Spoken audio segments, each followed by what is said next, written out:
Hi, this is Niall Doherty from Disrupting the Rabblement, and what follows is an interview with Paula Pant. Paula works online as a freelance writer and content consultant. She steadily built her business up over the past few years to the point where she's now making a profit of $7,000 to $9,000 per month. And as she tells us in this interview, she believes pretty much anyone with some writing skills can make good money doing this kind of work, starting from scratch within about 6 months or so. This interview runs about 37 minutes total. I hope you get something valuable from it, and thank you for listening. So tell me, Paula, what work were you doing before you got started working online? I was a newspaper reporter in Colorado for a very small newspaper based in Boulder, Colorado. And I worked there for 3 years, and then I actually quit that job and was voluntarily unemployed for 2 years, during which time I was just traveling. And while I was traveling, I was not working at all. I was just living off of savings. So I wasn't making any money by design, by intention. Okay, and then you decided to try and work for yourself online? Yes, when I came back to the United States, so while I was traveling, I didn't want to work online because it was a huge pain to try to get internet in some of the places that I was at. Yeah, I know how that goes. So that was part of it. And another one of the reasons I didn't work while traveling was I didn't really know much about how to do it at the time. I know a lot more now than I did back then. And I guess I never really looked into it. So when I came back to the U.S., which is home, that was when I started looking at ways that I could work online. I knew that I didn't want to go back into a 9 to 5 office setting, mostly because I think I still have a little bit of that teenage rebellion where I don't like people telling me what to do.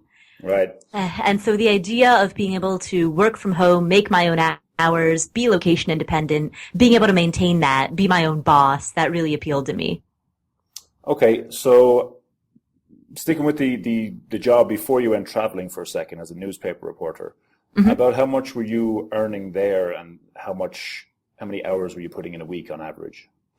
So it was between 40 to 45 hours a week, and my starting salary was $21,000 a year. Which I divided that out, so that comes to $1,750 per month. So not very much for full-time work. And in addition to that, I did some freelance, evening weekend work on the side that brought in roughly another $800 a month, even back then. So that was how much I started off at.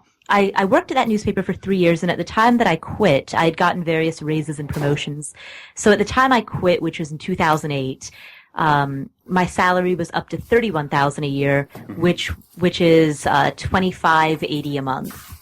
$2,580 a month. Mm-hmm. Okay. $2,583 to be precise. Nice. $2,583 a month. Okay. So then, fast forwarding to now, with your online business, before we get into exactly what it is that you're doing, how much are you earning per month now on average, and how many hours are you putting in per week? These days I still work about 40 hours a week. I used to work a lot more than that, and I've had to be very intentional about limiting myself to 40 hours a week, and then using VAs and assistants to help me with the rest of that workload. So with the same workload that I was previously doing, I went back and I pulled the last 3 months worth of data for this interview. So it's as of the time of this recording, it's too early to have data for November yet. Okay. But in October 2014, my gross revenue was $9,553, and my expenses were $2,693, business expenses. And so that leaves me with a net of $6,860. So that was for October of 2014. Okay, so almost 7,000 in profit after expenses. Okay. Yes. The month prior to October, September, was unusually good. That month, my gross revenue was $15,706. Wow. My expenses were $3,397, and so that left me with a net profit for that month of $12,308. Wow, good month. Yeah, yeah. Most months aren't that good. Most months I usually end up with a net profit of about, I'd say $7,000 or $8,000. So the previous month prior to that, I grossed 10,814. My expenses were 2,054, and the net was 8,759. And that feels like a typical month. Okay. Now imagine people listening are like, how in the world is she doing that? So let's dig into this a bit. First of all, how long has it taken you to get to that point? How long since you started this business? So I suppose that I started that's a tricky question. Hmm. Um, I suppose you could say that I started in roughly March of 2011. Okay. So the reason it's a tricky question is because for most people, there is a very definite point in time when they quit their job in order to pursue online business full time. Hmm. Whereas I came back from traveling and wasn't quite sure of what to do and dallied around with a little bit of this and that and the other, had a couple of like temporary jobs that lasted for maybe a month or two, sort of halfway tried to create a little bit of business on the side. So I would say that I started being a little active online in roughly March of 2011, but I went back and I looked at my records for the interview. It wasn't until August of 2011 that I even started documenting any money that I made, which indicates to me that I probably wasn't making anything prior to August of 2011 Okay. that was even worth noting. So that's like the first 6 months then you don't think there was anything really significant. It was more just figuring things out. Yeah, exactly. Okay. And even looking back at August of 2011, I mean, I was documenting. So I didn't even have enough money to create my own spreadsheet tab for the month. I lumped August through November into the same spreadsheet tab. Right. So for that 4 month span between August and November of 2011, I earned 4,600 during that 4 month span. So that comes to like 1,100 or 1,200 per month. Okay. So within 6 months then you were pretty much earning $1,000 a month. That is Yes. fair? Okay. Yeah. Although I would maybe extend that to like 8 months because like I said, I lumped all of those 4 months into the same spreadsheet, and I suspect that most of that probably happened towards the end of it. Okay. So, So we'll say 8 months just to be on the safe side. 6 to okay. 8. And so you're saying that when you finished traveling, you didn't really have a plan. You kind of just dabbled in a few things. Is that right? Yeah.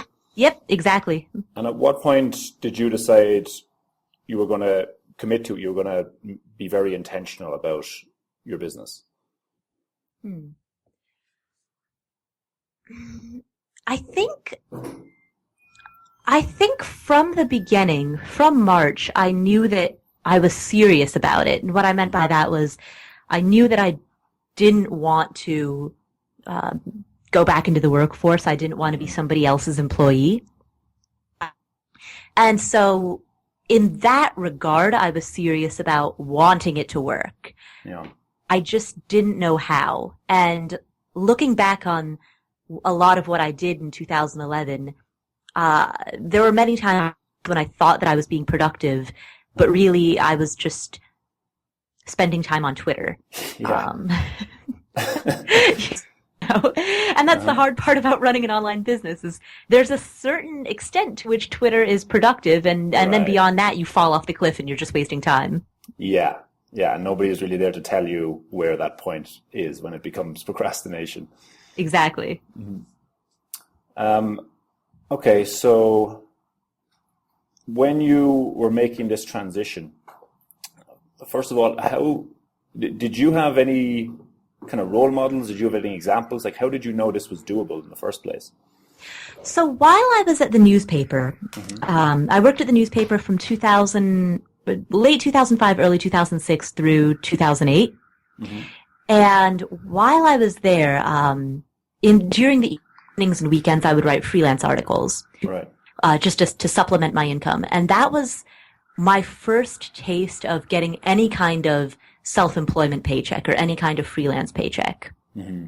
And that was incredibly valuable, not just for the money, but for the confidence that it gave me in knowing that was possible. Right.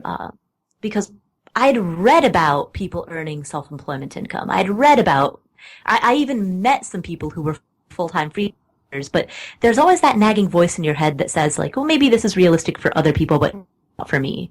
Mm. And then while I was still in the comfort of my full-time job, to be collecting paychecks, and those paychecks would come to $800 a month sometimes, just from evening and weekend work. Mm. To be able to make that kind of money on the side, that was when I knew, I think I can really make a living out of this. Yeah, and so I guess we still haven't really got into what exactly it is that you do now. And Mm-hmm. I think most people can guess that it's freelance writing and blogging, isn't that right? Yeah, I would actually expand that a little bit. Mm-hmm. Freelance writing and freelance blogging is a big piece of what I do, a very dominant piece of what I do. But it's hard to find a succinct way of saying it. If I had to boil it down to two words, I suppose I'd say blog consultant or content consultant. Okay. So basically, I contract with companies that want to develop their web presence, specifically their blog and social media presence. And I will advise them on how best to do that, as well as oversee the execution of all of that advice. And so I will have a relationship with a company in which I say, and the company has no idea how they can improve their online presence. And I'll say, well, all right, here's what I recommend. We should update the blog twice a week, and the articles should be focused towards this kind of target reader. We should touch on this type of information. You should have an email list. You should have an active presence on Facebook and Twitter and Pinterest. You should have an image that goes with each blog post. So I'll sort of sit down and I'll walk them through all of that and create a plan for that. And then I will actually oversee the execution of all of that as well. So I am their online marketing team or their blog and social media team. Gotcha. I'm guessing though your business has kind of evolved into that. It has, yes. Initially, I was just freelance writing. I don't mean just in a insulting way, but I was only freelance writing. Yeah, I get you. And it sort of grew from there. Actually, you know what? I think I remember how it started. I met one of my clients at a conference face to face, and we were chatting, and this was a client that I was providing articles for her, but she would send me emails giving me the topic, and then I would just execute on that topic. I'd just write an article about whatever she wanted me to write. And so we met face to face at a conference, and we were talking, and she started talking about how stressful it was to have to put together the editorial calendar and come up with all of these topic ideas because, for her, she was the marketing person for that company. And so she's responsible for every piece of marketing, from designing the banner ads to running print advertising to, like every little thing that goes under the big marketing umbrella, Mm-hmm. of which the internet is only, and specifically internet content, is only one small piece of that. And so that was when I first spotted the opportunity, and I was like, you know what? You are too busy. Don't worry about creating the editorial calendar. I'll tell you what, I'll just take over that for you, and let's work out some kind of monthly retainer in which, instead of paying me on a per article basis, you just put me on a retainer, pay me a fixed rate each month, and I will handle, and what I did was I wrote my own scope of work and sent it to her and said, here's a proposed scope of work. How do you feel about that? And she loved it because it was less for her to do. And I loved it because now I had a monthly retainer with this guaranteed income coming in. Yeah, that's a great point. I think when you can get to that rather than chasing new leads and new clients all the time. Yes. I think most people listening to this, they haven't had much experience or maybe not any experience working online. So I want to focus more on the early days of how you got started and how you got to like the 1K a month, 2K a month consistently. And so that was mainly through freelance writing work. Is that right? Yes, that was primarily freelance writing work. Okay, now you already had a lot of those skills, right, in terms of just knowing how to write and how to write a compelling article and some copywriting skills, given your what you did before you started working for yourself. Yes.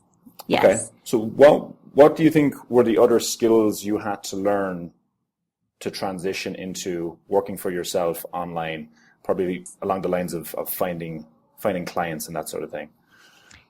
I think because I'm a writer, and this is advice that I would give to anybody who is in some kind of a more creative or open-ended type of profession, whether it's writing or design or illustration or anything like that, there's a risk that you run of being a little bit too much of a perfectionist. And especially in the early days when I was trying to find my initial clients, I would approach clients and send them a pitch. I would look around online at where various articles are being published, and I would find the email address for the editor of that website, and I'd send them an email with in which I would pitch a couple of stories and say, hey, here are a few story ideas that I have for you. Here are some links to previous articles that I've written. If you'd like to follow up on any of this or develop out this idea any further, please give me a call. The problem is if you stress out too much about that email, I mean, there are two ways that you could go with it. You could either be so sloppy and so careless with the email that no editor will ever give you the time of day because it's just sloppy and careless.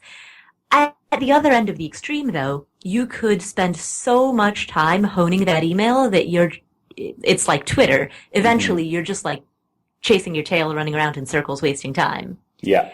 And so I got really great advice that helped me a lot. Somebody said, send 5 pitches a week, 1 a day. And that, if every single editor said yes, that would be such an intense volume of work that you would never be able to do it. Right. And so what happens is when some of those editors either don't reply or say no, there's a small part of you that actually feels relieved because you're like, whew, I wouldn't have had the bandwidth to take that on anyway. Yeah. And so that helped a lot in terms of A, just forcing you to get 1 pitch out there a day, every day, and B, kind of shielding you from some of that rejection. Right, and you were making these pitches and finding these people to pitch to by just going to those websites looking for the editorial, an email for the editor. Is that right? And pitching them. Yes, I mean there were a couple of other resources that I used specifically for writing. Journalismjobs.com is a really good resource for finding these opportunities. If you go to that website, there's a drop down where you can look for freelance that you can sort based on, television or radio or whatever. And one of those options is freelance. So I would use that. Media Bistro is another really good site as well. The Society of Professional Journalists, they don't have a whole lot of leads on their site, but it's good to sort of stay a little bit involved and keep an eye on what's going on. They have a pretty active freelancers forum. Okay. And so that was, and then beyond that, just going directly to various websites and sort of cold approaching them. One thing that I did, sorry, I don't mean to ramble too much. Go for it. One thing that I did that was very helpful was I narrowed down to a specific topic and decided I am going to only write this particular topic. And that was scary because I thought that I would actually be closing doors, but in fact it opened, it was probably key to my success. I would go so far as to say that I may not have made it if I hadn't done that. Oh. And the reason for that is there are a lot of good writers. And I specifically write about personal finance and real estate. There are a lot of good writers. There are a lot of people who know about financial planning and real estate, but there are not very many people who have that skill set that's at the intersection between the two. There are not very many people who can do both. Right. Who can write about those topics and do it well. Exactly. Exactly. There are many people out there who are better writers than me, and there are many people out there who are better at giving financial advice, but very few people can do both. Do you think that, say I'm somebody who's listening to this and I've never really written much before. Obviously, like English is my native language, or I'm very fluent in English, so I can definitely write. But I haven't, maintained a blog. I don't have any kind of journalism background, anything like that. Do you still think this is a viable niche to get into, a viable way to work online doing freelance writing, or would you recommend they find some other freelance, other skill they can freelance that they're more natural at or have experience with? Well, I wouldn't worry about the fact that a person doesn't have any kind of professional background in writing. My question would be whether or not that person believes that he or she is a good writer. Have you always gotten feedback from your teachers back in school saying, "Wow, you're a great writer"? Have you gotten? I mean, if you showed talent as a writer throughout your life, then you'll hear it. People will remark on it, even when you're just in high school writing an essay. It happened to me a couple of times in college where a teacher would pull me aside. She'd be like, "Paula, I want to talk to you after class." And I'm like, "Uh-oh, what did I do?" And, I'd stay and I'd wait after class, and the teacher would be like, "I just wanted you to know your essay was really good." That must have been a relief. And I'd be like, "Really? I wrote it the night before." Right. And so even if I hadn't, it was because of that feedback that I received that I decided to go into newspapers in the first place and develop that training. And so, that would be my question that I would invite people to ask themselves is, do you believe that you're a good writer? And if so, then you can begin to give yourself the professional experience that you haven't yet had. Yeah, and I guess another question people should ask themselves, not only are they good at it or have a natural talent for it, but do they enjoy it? Could they see themselves doing it for 20 plus hours a week to earn a living? Yeah, exactly. Okay, so let's say then that I pass that 2-question test, that I enjoy writing and I think I'm pretty good at it, and I've been complimented on it before. So if I was to kind of follow your example, what I would do is schedule to send out one pitch a day. I would go and find different editors to pitch to just by searching online on those websites you recommended earlier. Now, when I send that one pitch a day, I'm definitely going to need to have samples of my writing in there.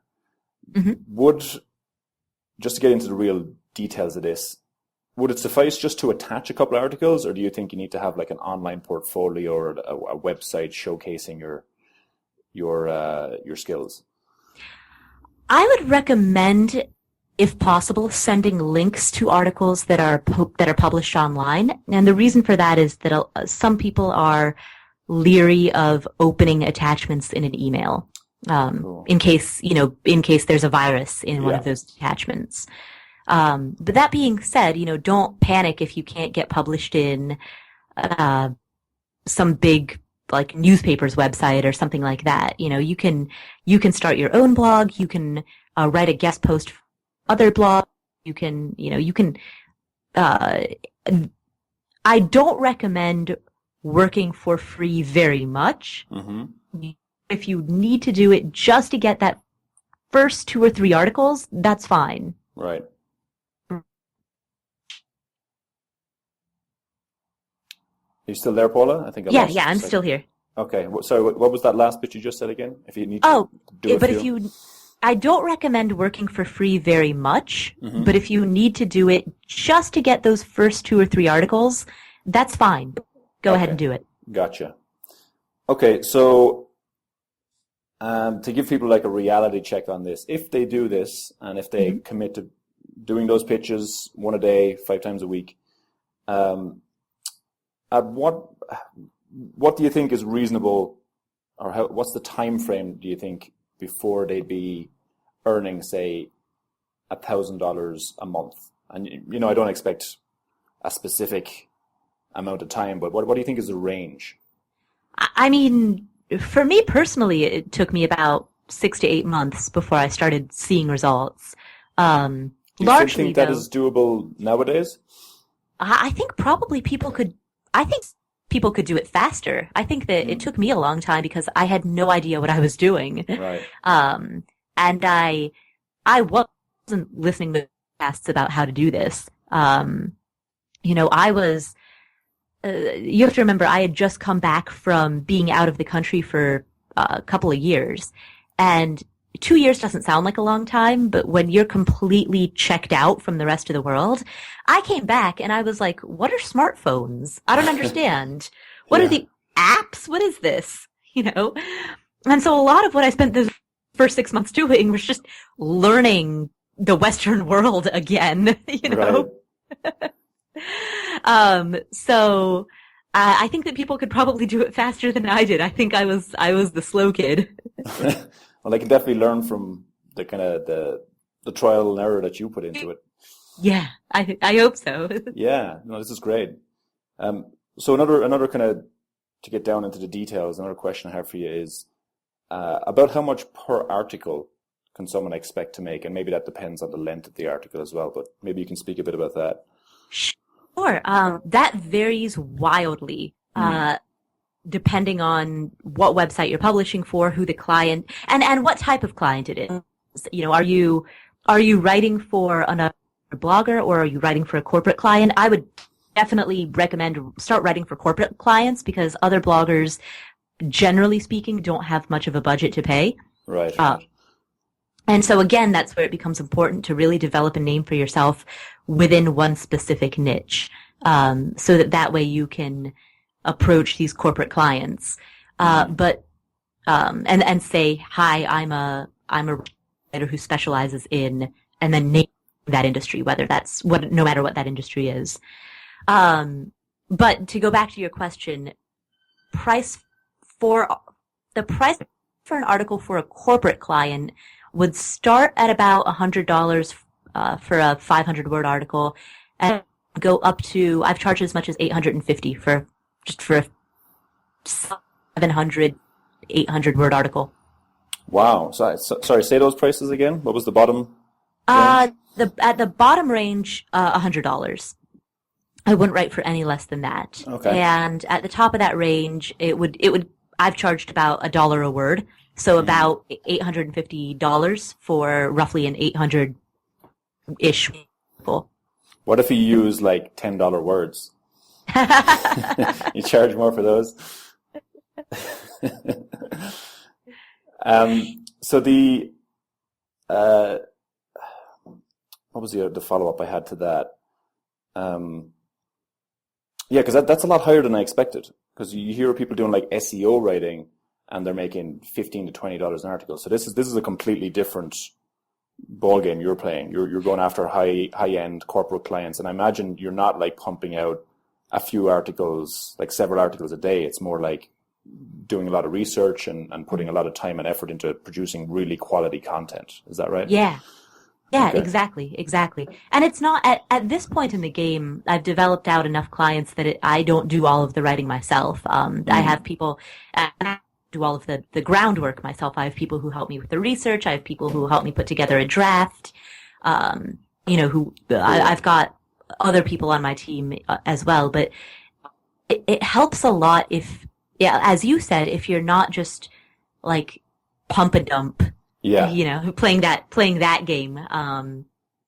Like a typical article that I might write might be about investing in municipal bonds and whether or not a discount rate on a municipal bond means that a particular bond is a good investment for your portfolio.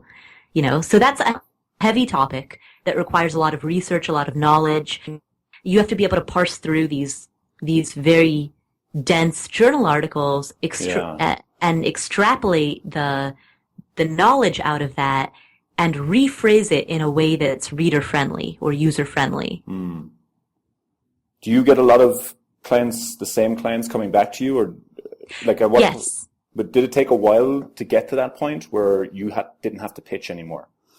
No, that actually happened fairly quickly. But what happens almost since the beginning, I've consistently had clients, but who those clients are has changed out. Okay. So ever since the beginning, I will have a consistent client that will stay with me for maybe 6 months, 8 months, a year. And during that time span, I'll pick up additional clients as well.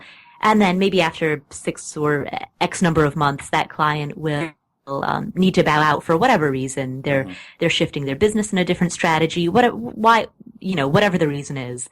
Right. So I'll lose a client, but I'll have picked up other clients in the meantime, and those are the long-term clients. So I guess I'm rambling a little bit now, but the short answer to your question is, since day one, I've had the same client give me a continuous stream of ongoing work. And I think a big part of that is that from the client's point of view, it takes them a lot of work to find somebody who will do what they need. Right. And so if they find someone who's able to fulfill a service that they need, they're not going to waste their time looking for other people. They're just going to stick with that same person. It's easier for them. Yeah, that makes sense. Okay, well, let's wrap it up here in the next few minutes, because I want to try and keep this to about a half hour, so anyone listening can go and take action and not just be listening to podcasts all day. If you could go back and start again, if you had to go back and start again, what do you think you'd do differently to speed up your success? I would have been faster about creating and developing and growing my own blog.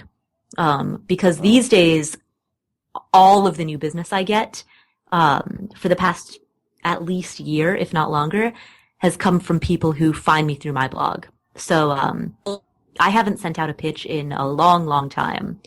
And, so I would have done that differently from the beginning. I would have started my own blog and put a lot of effort into growing it. I would have spent less time on social media and less time writing comments on other people's websites. I mean, I do think that that's valuable in terms of just forcing yourself to read and see what's out there, and B, networking and all of that. But again, there comes a point where you have to watch yourself and ask yourself, am I genuinely promoting myself and my business and my blog, or am I just procrastinating? Yeah. And, it can be scary to send a pitch, and much easier to just go leave comments on 10 different blogs. Yeah. I definitely know how that feels. It's just like doing what's kind of comfortable, but not scary, even though it's not really going to get you anywhere. Exactly. I've wasted a lot of time doing that myself. Yeah, me too. Okay, so you would focus more on those kind of high value activities, such as directly pitching clients, not so much commenting, social media, that kind of stuff. Exactly. Do the scary but high value stuff. Right. Okay. Next question would be the work that you're doing now. What do you think is most misunderstood about that?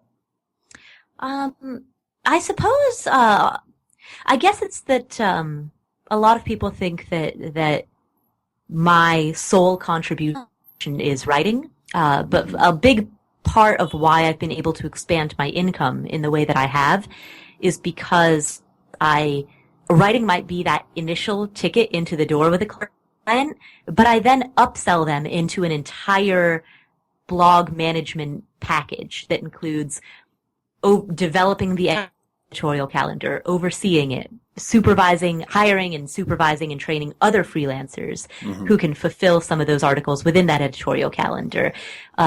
Managing the social media myself. By myself, I mean with my team.